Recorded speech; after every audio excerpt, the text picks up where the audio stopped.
ਬਣਿਆ ਗੁਰਬਚਨ ਜਦੋਂ ਵਾਲੀ ਦੋ ਜਹਾਨ ਦਾ, ਖੂਬ ਮਸ਼ਹੂਰ ਹੋਇਆ ਨਾਮ ਮਿਹਰਬਾਨ ਦਾ।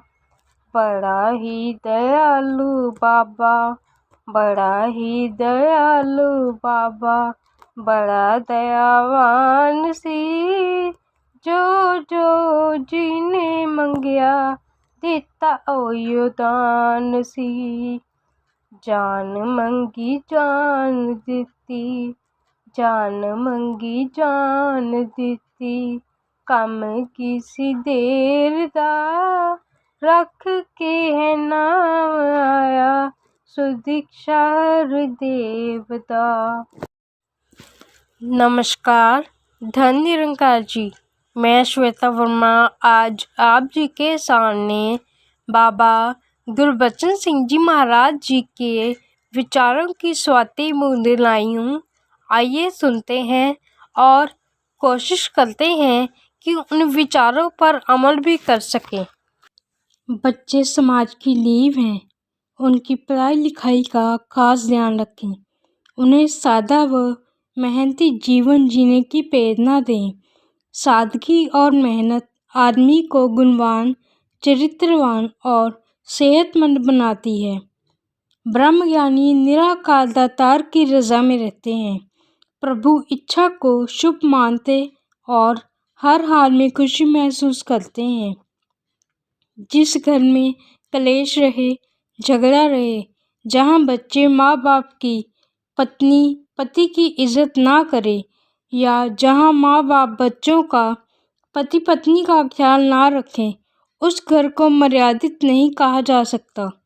संत महात्मा भिख मंगे नहीं होते, समाज पर बोझ नहीं होते। ये तो रहबर होते हैं, दुनिया को सही रास्ता बताने वाले होते हैं।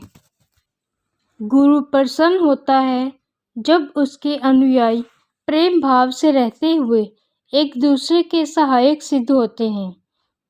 मैं शादियों में दहेज के नाम पर होने वाली सौदेबाजी को बंद करना चाहता हूँ। लड़कियों को जो कुछ देना है खुशी खुशी उसका हिस्सा समझकर दिया जाए, परंतु उसकी नुमाइश बिल्कुल ना की जाए। शादी करते समय लड़के लड़की की सेहत, उम्र, शिक्षा, स्वभाव, आमदनी आदि देखें, परंतु यह देखने की ज़रूरत नहीं कि उनका गोत्र और बिरादरी कौन सी है। किसी भी प्रबंधक, प्रचारक या प्रमुख महापुरुष को यह ख्याल न आए कि हम कहीं के गवर्नर लग गए हैं। ये रूहानी बातें हैं। गुरमत के हिसाब से हमारा कोई दर्जा ऊपर या नीचे नहीं है। सभी धर्म ग्रंथों में एक ही सच्चाई का जिक्र है। सब में निरंकार दातार के ज्ञान की चर्चा की गई है। इसलिए सबको एक समान ही आदर सत्कार देना है। नम्रता से ही संसार को जीता जा सकता है, अहंकार से नहीं। कहीं गंदगी पड़ी है तो उसे फैलाने से दुर्गंध ही फैलेगी।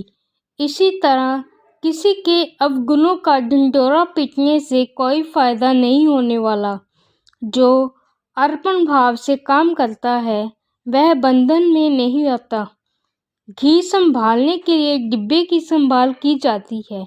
इसी तरह गुरु का आदर मान गुरु के वचन, गुरु के ज्ञान के कारण होता है। हमें गुरु के शरीर से नहीं, ज्ञान से जुड़ना है।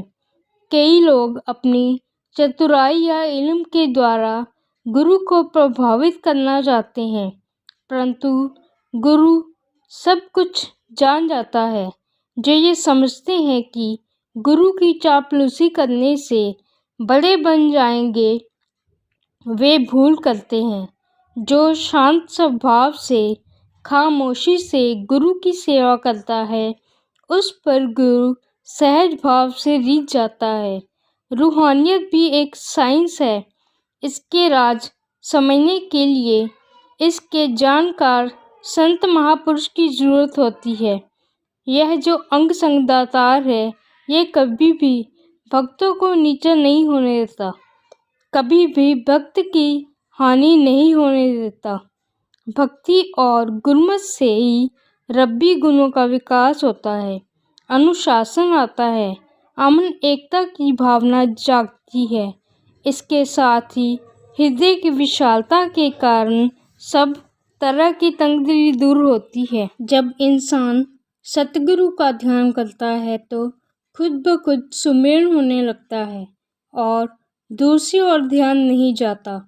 अवगुणों को देखने वाली खोटी बुद्धि का अंत हो जाता है और गुणों को देखने वाली गुरु के ज्ञान वाली बुद्धि मिल जाती है। जो गुरु के वचन को मानता है, परमात्मा को अंग संग देखता है, वह कभी भी किसी का बुरा नहीं करता। हमने भी कभी किसी का बुरा नहीं करना, किसी पर कीचड़ नहीं उछालना, किसी की निंदा नहीं करनी, किसी को नीचा दिखाने वाला काम नहीं करना। हमने हमेशा मानव मात्र का भला करना है, क्योंकि हमारा मिशन इन्हीं इंसानी गुणों पर टिका है।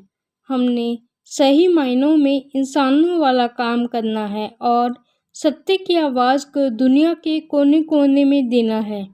सारा संसार ही अपना परिवार है।